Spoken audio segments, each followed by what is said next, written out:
នេះ5ឆ្នាំហើយណានៅអំដកោបកកូនក្មេងនេះ5ឆ្នាំហើយ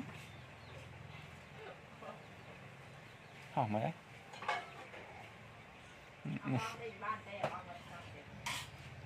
នេះអាយុ5ឆ្នាំនេះ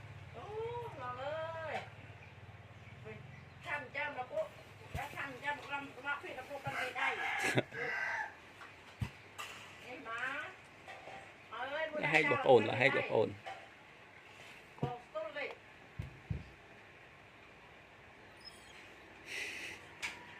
នៅទេ